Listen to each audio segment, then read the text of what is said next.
Dear world, I understand that you are upset with us here in Israel. Indeed, it appears that you are quite upset, even angry. Indeed, every few years you seem to become upset by us. Today it's Lebanon. Yesterday it was the brutal repression of the Palestinians.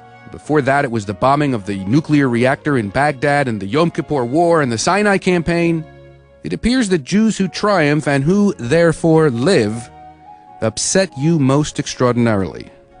Of course, dear world, long before there was an Israel, we, the Jewish people, upset you. We upset the German people who elected Hitler and upset the Austrian people who cheered his entry into Vienna, and we upset a whole slew of Slavic nations, Poles, Slovaks, Lithuanians, Ukrainians, Russians, Hungarians, and Romanians. And we go back a long way in the history of world upset. We upset the Cossacks at Khmelnytsky, who massacred tens of thousands of us in 1648 to 1649. We upset the Crusaders who, on their way to liberate the Holy Land, were so upset at Jews that they slaughtered untold numbers of us. And for centuries we upset the Roman Catholic Church that did its best to define our relationship through inquisitions, and we upset the arch-enemy of the Church, Martin Luther, who in his call to burn the synagogues and the Jews within them showed an admirable Christian ecumenical spirit.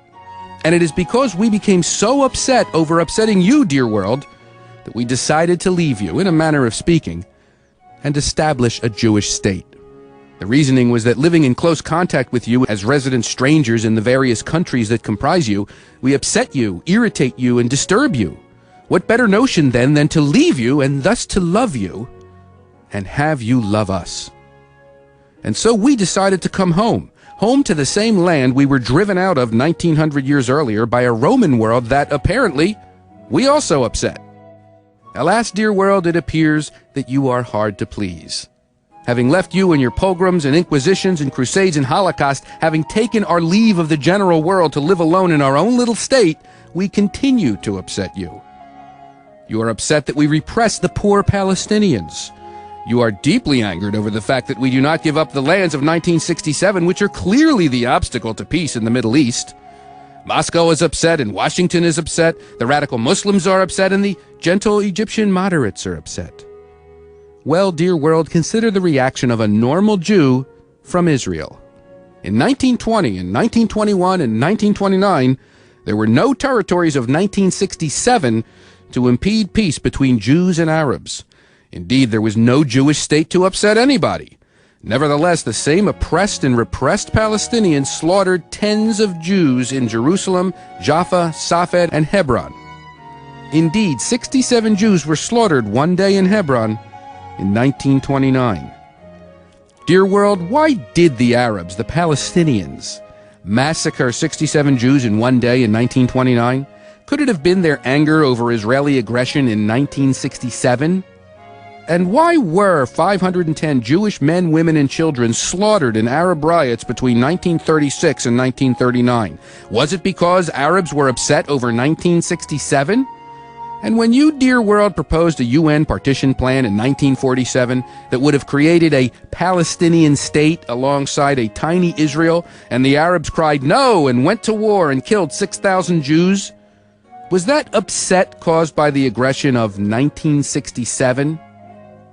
And by the way, dear world, why did we not hear your cry of upset then? The poor Palestinians who today kill Jews with explosives and firebombs and stones are part of the same people who, when they had all the territories they now demand be given to them for their state, attempted to drive the Jewish state into the sea. The same twisted faces, the same hate, the same cry of Itbach al-Yahud, slaughter the Jew, that we hear and see today were seen and heard then. The same people, the same dream, destroy Israel. What they failed to do yesterday, they dream of today, but we should not repress them. Dear world, you stood by during the Holocaust, and you stood by in 1948 as 7 states launched a war that the Arab League proudly compared to the Mongol massacres. You stood by in 1967 as Nasser, wildly cheered by wild mobs in every Arab capital in the world, vowed to drive the Jews into the sea. And you would stand by tomorrow if Israel were facing extinction.